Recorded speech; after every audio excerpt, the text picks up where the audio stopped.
Hi, everybody. It's a new day and it's a new show. An Alabama prison inmate was executed using nitrogen gas. I always say nitrogen. Sorry, it's nitrogen. Jesse Jane has passed away. There's a 3,000 person hide and seek at Ikea. Vince McMahon is being sued for trafficking. And there's a new minimum wage that's expected to cost workers jobs in California. And there's a new bill to undo gender affirming care. All that and more right here on Microphone Therapy. I am such a professional. First up, convicted murderer Kenneth Eugene Smith was executed on Thursday by having him breathe pure nitrogen through a face mask. However, critics are calling it cruel and experimental.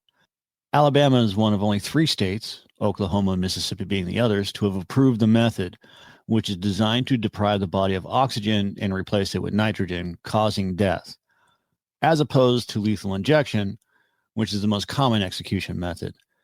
Lethal injection takes time for an inmate to die, and it varies widely depending on the drugs used, the number of injections, and individual inmates' reactions. In a typical 3-injection protocol, a person can die as quickly as 30 to 60 seconds after the final fatal injection, experts say, but the process does not always go as outlined. In this case, it took almost a half an hour for Kenneth Eugene Smith to succumb to oxygen deprivation. But just to give you some background on Kenneth Eugene Smith, he was convicted for the murder for hire of Elizabeth Sennett back in 1988 in Alabama. Her husband, Charles, recruited a man named Billy Gray Williams to murder his wife. Williams then outsourced that by recruiting Smith and a man named John Forrest Parker to assist in the murder. Smith and Parker carried out the murder and stabbed Elizabeth Sennett to death at her home in Colbert County. A week after Elizabeth Sennett's murder, her husband, who was a pastor, killed himself when he learned he was a suspect in the murder. One of the 3 killers, Billy Gray Williams, was sentenced to life imprisonment without the possibility of parole, and he died in prison in November of 2020 due to an illness. The other 2 perpetrators, Smith and John Forrest Parker, were both sentenced to death. Parker was executed by lethal injection in June of 2010. As Smith said, "Tonight, Alabama caused humanity to take a step backwards." And it's ironic that these words come from someone that murdered another human being. It's a sad day for a lot of men. Jesse Jane, the adult film star, has died at the age of 43. The actress was discovered alongside her boyfriend, Brett, during a welfare check at their home in Oklahoma after concerns arose when Hassenmuller, that's Brett, missed work. Jesse Jane entered the adult industry in 2002 and starred in high-budget films like Pirates 2, Stagnetti's Revenge. She achieved mainstream recognition by starring in films like Entourage, well, the TV show Entourage, and a bunch of other films. Plus, she hosted the Adult Video Awards. Entering the Avian Hall of Fame, she will be missed. More than 3,000 people planned a giant game of hide and seek at an Ikea store in Scotland, which would have been fantastic. But police officers weren't playing around and broke up the fun. The plan was to turn the sprawling furniture chain in Glasgow into an impromptu playground on a Facebook event page last week. That is an exact quote from the article. It prompted the store to call police, according to the Scotsman newspaper. A bunch of party poopers. So basically, it never happened. But there have been accounts of other games of hide and seek being played at Ikea, and that's what they should do. Ikea should videotape this and put it on YouTube.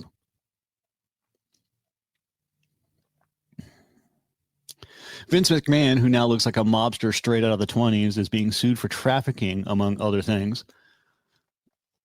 A former WWE staffer by the name of Janelle Grant has accused Vince McMahon and John Laurinaitis, who was a former wrestler for the WWE, of sexual assault trafficking, and physical abuse in a lawsuit filed Thursday. Grant alleged that McMahon promised a job and later promotions at WWE in exchange for sex. Grant's lawsuit also includes allegations that McMahon trafficked her to other men inside and outside of the company. At the end of her employment and their relationship, McMahon allegedly pressured Grant into signing a non-disclosure agreement in exchange for payments over several years totaling $3 million. But he only paid her $1 million to date.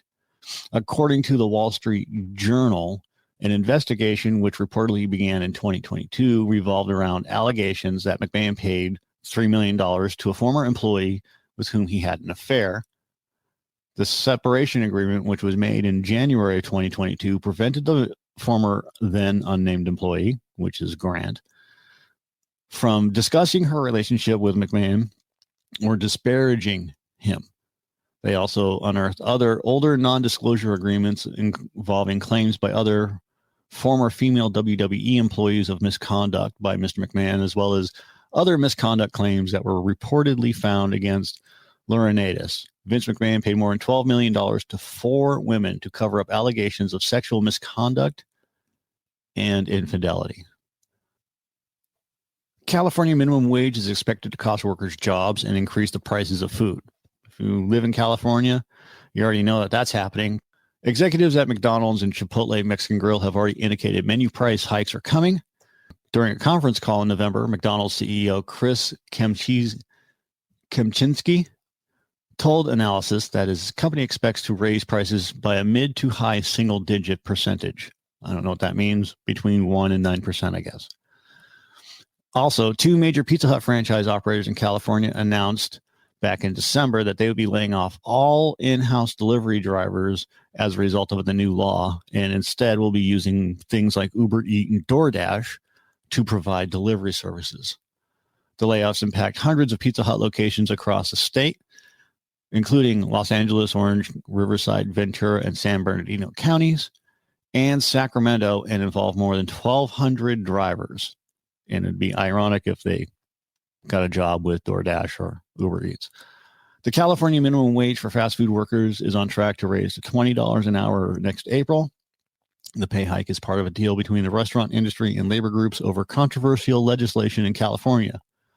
From 2025 through 2029, a 9-person council will have the authority to raise the hourly minimum wage annually for affected businesses. It's just going to be like about 3.5%. By the way, the average salary in California is about $42,000. Just to let you know. Also, in other California news, momentum is gaining for the group Protect Kids California as it petitions for 3 ballot initiatives: a ban on minors receiving gender-affirming medical care, like puberty blockers, a ban on biological boys competing in girls' competitive sports and using their locker rooms and bathrooms, as well as requirements that schools notify parents if their child is going by a different name and gender. The petition comes as state legislators look to protect children from pro-trans policies that have increasingly become the new norm. Kids need to be kids. Feeding them pills to change their biology is bad, and telling them that it's okay for them to compete in girls' competitive sports and use their locker rooms and bathrooms is also bad. Just let kids be kids. So an update on that Jewish synagogue tunnel that happened a while back.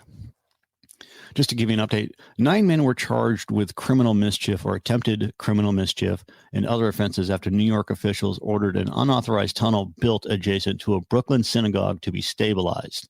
It's causing problems with the buildings. They're starting to fall in. Viral posts made baseless claims that the tunnels were related to child trafficking, but the tunnel apparently resulted from a dispute between 2 sects over a synagogue expansion. The 9 men were arrested on January 8th, the day the dispute over the tunnel broke out, but none of them were charged with anything related to human trafficking. According to an email from the New York Police Department, all 9 were charged with either criminal mischief and reckless endangerment or attempted criminal mischief and attempted reckless endangerment.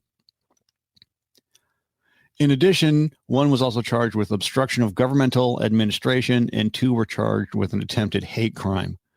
The police did not provide details about the attempted hate crime or other charges. So basically, back in 1994, a branch of Hasidic Judaism splintered after its last leader, Rabbi Menachem Mendel Schneerson, died. It was called a Chabad Lubavitch movement. Just butchering all that stuff. Anyways, it doesn't matter. A group within the movement believed that Schneerson was the Messiah and objected to descriptions of him as being dead. They also wanted to carry out his vision by expanding the synagogue, but it is not yet clear exactly why the area was excavated. We'll keep you up to date with what's going on with that. But for now, that's the news, and have an awesome day.